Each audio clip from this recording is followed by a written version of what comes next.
This is terrific. Just come rushing up from the new Centre of Excellence for Learning.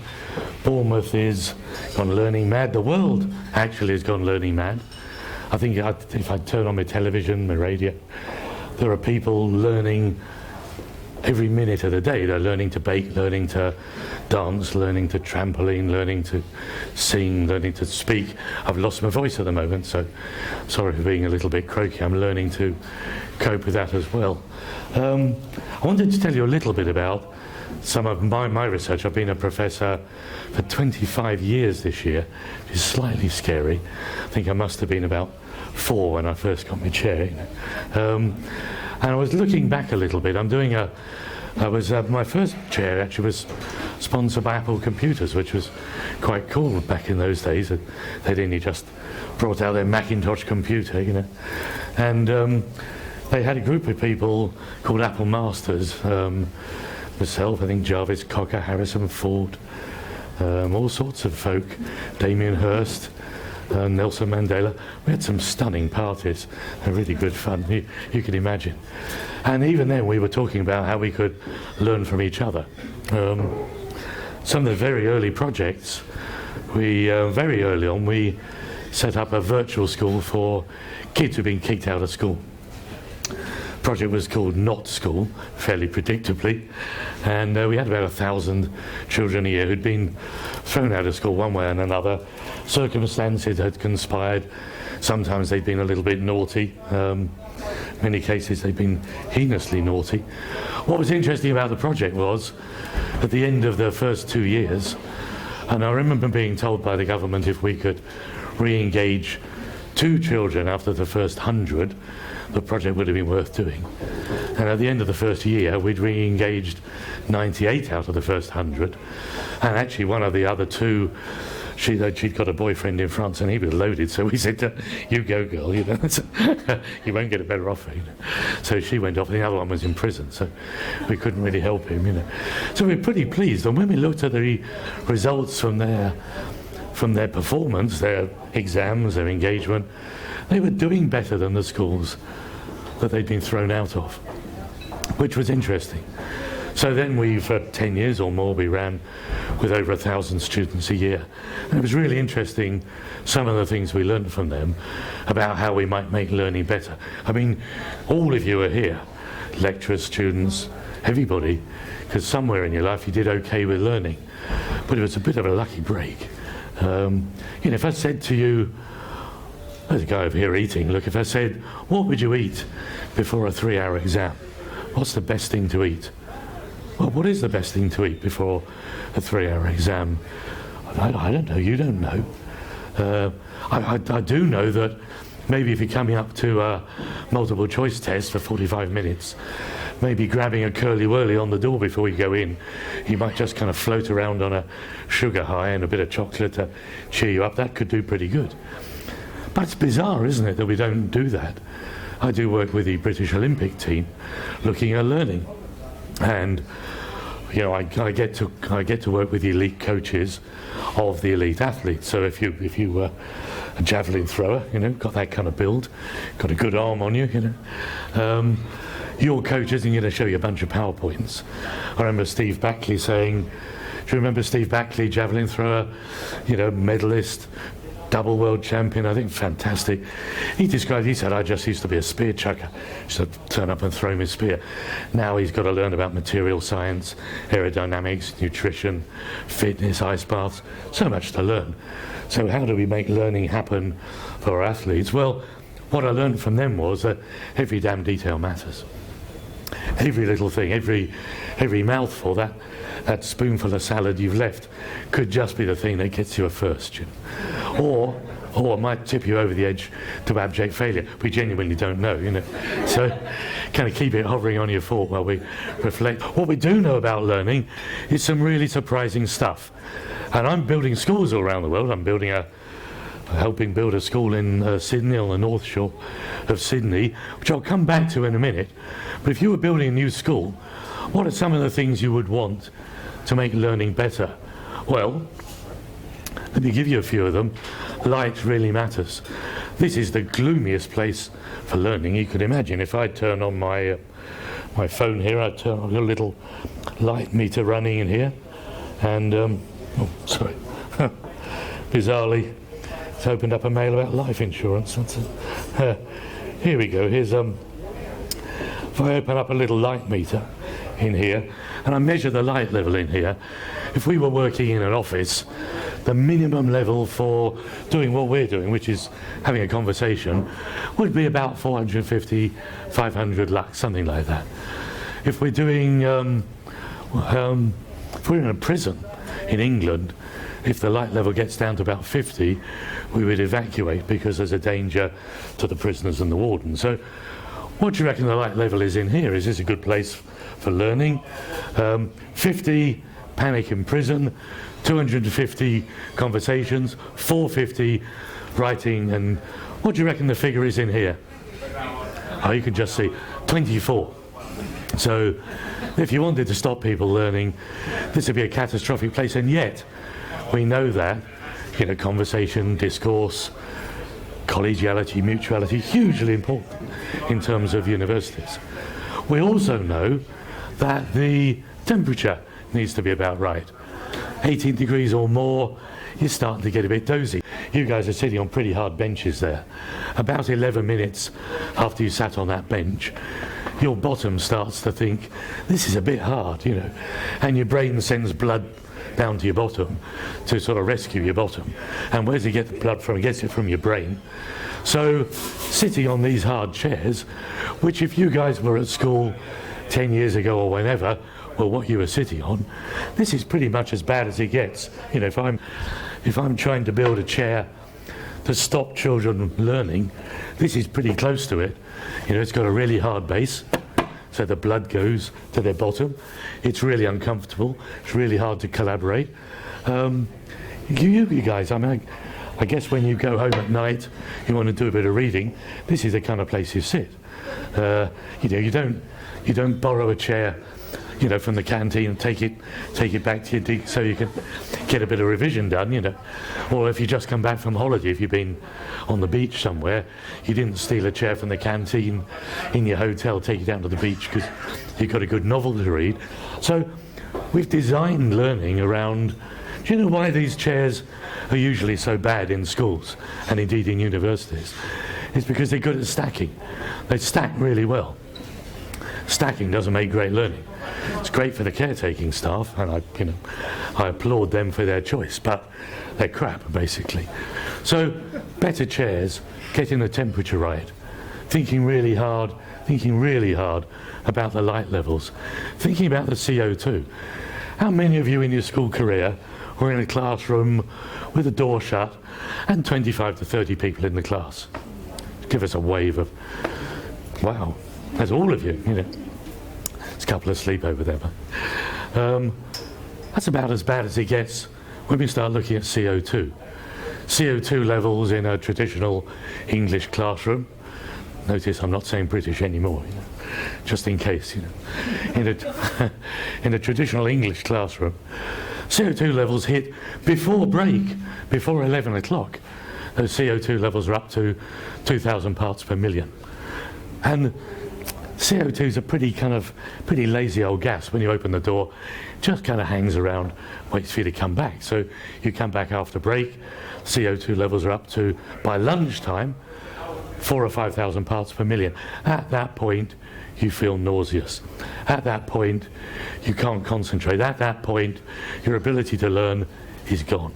So kind of look around the 21,000 schools in England, and you'll find children on, you know, anti-reading chairs, being gassed in the rooms, sort of pedagogic waterboarding, you know, sort of CO2 washing over them, you know, with light levels where they're practically blind, usually because there's an interactive whiteboard with a feeble projector people can barely look at. And then it starts to get really bad because everybody's crossing their legs because they don't want to go to the toilet. Just a quick show of hands here. How many of you, back in your school days, tried really hard to avoid using school toilets? Wow. It's pretty much every girl in the room and half the blokes. The figures are damning, the research is scary. You might want to avert your ears on the video at the moment, but about 3/4 of girls have never defecated on the school premises in their lives. I don't mean like on the corridor, you know, I mean, let's hope it's 100%, you know. Although actually I've taught in some lively places, maybe let's aspire for 99, you know, but the toilets are so dreadful, and they're dreadful for a heap of reasons. One big reason being the doors don't fit. You know, well, where every kid's carrying a camera, and you would applaud that. I'll come in a minute to why. How old? Okay.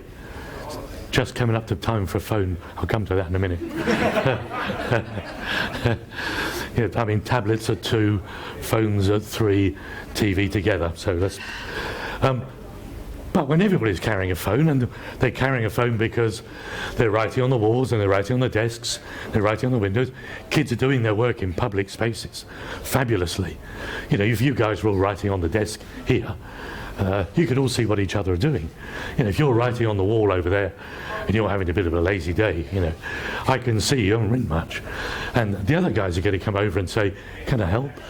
And at the end of the day, it would be madness to copy from the wall back into your exercise book. Can you imagine anything more foolish? Actually, I saw a lecture today in Bournemouth writing on the wall and expecting people to copy into their laptops. So you just take a picture, surely. And it turns out, of course, cognitively, when you take a picture, you remember exactly what was written, you remember the narrative, you remember the little exclamation marks and the underline, you don't forget this bit, you know, you remember those underlinings. There's much better ways of learning. That means everybody's carrying a camera, and if you're in a toilet with the doors don't fit, how could you not take a picture of your friend's pants, you know? I can remember being 10, you would have been overwhelmed by a need to photograph your friend's pants. Of course you would, you know. So when you start looking at learning in detail, the toilets are wrong, the chairs are wrong, the air quality's wrong, the temperature's wrong, the light's wrong, every damn detail is wrong. But what's happening? What's happening now? Why this is the most exciting time for learning is the kids have stopped waiting. They've started saying, you know what? I've seen on Pinterest, I've seen on Twitter, I've seen everywhere, at Stephen Hebbel, you know, I've seen everywhere good stuff. Join the club, you know. I've seen everywhere good stuff going on in other people's schools, and I'm not prepared to wait. I helped set up Teachers Television in this country. We had a TV channel for teachers, programs about how to teach by teachers. It was fab. We had 250,000 children watching it every holiday, watching programs about how to teach by teachers. And they'd come into their school and say, I've been watching this program about maths. I'd love you to watch it, so actually soon would be good, you know, because it looked pretty good, you know. And what you're doing is pretty boring, you know. I've just come up from downtown, I won't tell you. So that's kind of the end of it almost. We can make learning better. And in Bournemouth, you know, above all else, this is a place that listens to the students, that listens to the staff, you know. Every detail of your learning, if you know a way of making it better, for God's sake say. You know, if you'd be happy to start. Somebody was telling me the other day, teenagers hate to start school until about 10 o'clock in the morning. Absolute crap. We rebuilt a classroom over in West London. The students designed the whole thing, built it themselves in Lambton School in West London. Go to iBooks and you can download the free iBook about it. Those kids broke into their school during the Easter holiday because they didn't want to go home at all. Never mind not get up. They sat in the classroom they designed in their school, in their place, in the word that was used from one of the research projects in Madrid. Michael Van Oosteren said, the teacher, he said the kids stay in this room because they've got voice and they've got vote. Suddenly we're in a place where students can design way better learning than the systems that went before. Ask yourself some tough questions about your undergraduate degree. I'll just give you one. Why the hell would it finish? I don't know anywhere else in our lives where any business celebrates when its customers leave. But when you go, we'll say to the Vice Chancellor, well, that's it, John, it's been a great 3 years, I'm off. And he'll say, you're leaving? Get your parents in, let's have a cheese and wine party. It's just completely bizarre. I can't imagine Sainsbury's, I can't imagine Ford's, I can't imagine anybody doing that. I love my undergrad. You're having a great time. Why wouldn't you want to do that forever? Why wouldn't you want conversations like this when you're 50 and 500 and whatever you're going to live to? So there's a heap that's wrong with universities. If this university is going to be part of making learning better, it needs your voice. It needs you to say, rub your eyes, look again and say, you know what, I don't think we need to stop for weekends. I don't think we need to. Why can't my full-time job be my full-time study? Why can't you look at how hard people work in the video effects industry? You know, they're up to their eyes in work. They pizza and Pepsi for 5 weeks. They fall asleep. I've been into those Shoreditch rooms. You know, I'm a trustee at BAFTA. People asleep at their desks. What would happen if we built degrees like that? We built a degree where you never left off. But on the other hand, you'd be finished in less than a year and off into it. Or think about what you're doing. You're all pretty mature. I'll tell you now, the 16-year-olds are doing now what you did at 21, you know. Or, you know, for the older folk in the room, you know, what you did at 30, the kind of 15-year-olds are doing. Why wouldn't that include degrees? The school and building in Australia, we think, it's going to be all through. You start what the Americans call, you know, this is kind of birth to death. The Americans call it, slightly hideously, sperm to womb learning, which is sort of, you kind of think that through. It's a little bit sticky and horrid, isn't it, really? But we're building it all through school, where you never stop learning. And by the way, it's a stage and not age school. You can go as fast as you like. You know, think back to when you were 15. Could you have started university at 15 to do the thing you care about? I bet you could. Bet you could. Somebody'd let you. So how old are you? 18. Yeah, well, look, you could have done this 3 years ago. Easy peasy, you know. You couldn't do everything, but I asked 1,000 students, at what age do you think you could start your university degree? Do you know how many of them said 18? None. One of them said, yeah, I could do it about now. He was 15. And he said, no, I could have started a year ago. I could have done. Yeah. Jeeps, the voting age is down to 16 in Scotland. Why shouldn't the graduation age be down there as well? So I think we're in a really interesting time. Everything you thought was certain about learning is changing.